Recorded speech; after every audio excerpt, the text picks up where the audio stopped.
जळगाव जामोद येथील श्रीपाद कृष्ण कोल्हटकर महाविद्यालयात काल दिनांक 3 फेब्रुवारी 2024 रोजी वाणिज्य आणि इंग्रजी विभागाच्या संयुक्त विद्यमाने वाणिज्य आणि कला शाखेच्या विद्यार्थ्यांनी विविध कौशल्य आत्मसात करून व्यक्तिमत्व विकास साधण्याच्या उद्देशाने कॉर्पोरेट क्षेत्रात आपले अस्तित्व कसे निर्माण करावे व या क्षेत्रातील रोजगाराच्या संधी कोणत्या या विषयावर चर्चासत्र आयोजित करण्यात आले होते।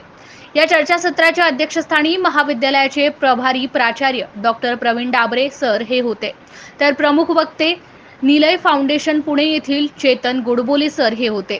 कार्यक्रमाचे प्रास्ताविक इंग्रजी विभाग प्रमुख प्राध्यापक गिरीश कुलकर्णी यांनी केले, तर प्रमुख वक्ते गोडबोले यांनी या विद्यार्थ्यांना मार्गदर्शन करून रोजगार मिळवण्यासाठी विविध कौशल्य आत्मसात करून व्यक्तिमत्व विकासावर भर दिलाय।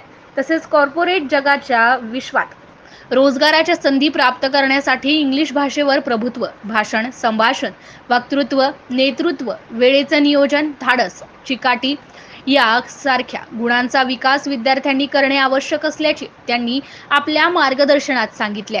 चर्चासत्राचे संचालन प्राध्यापक रामेश्वर सायखेडे यांनी, तर आभार प्रदर्शन प्राध्यापक सचिन उनडकाट यांनी केले। अध्यक्षीय भाषणात प्राचार्य डॉक्टर डाबरे म्हणाले की अशा चर्चासत्रांच्या माध्यमातून विद्यार्थ्यांचा व्यक्तिमत्व विकास निश्चितच होईल। चर्चासत्रात सुमारे 110 विद्यार्थ्यांनी सहभाग घेतलाय। चर्चासत्र यशस्वी करण्यासाठी प्राध्यापक आकाश निलजे, महाविद्यालयाचे कर्मचारी श्री गजानन वानखेडे व विद्यार्थ्यांनी परिश्रम घेतले। महाविद्यालयाचे प्राध्यापक, कर्मचारी व बहुसंख्य विद्यार्थी चर्चासत्रात उपस्थित होते।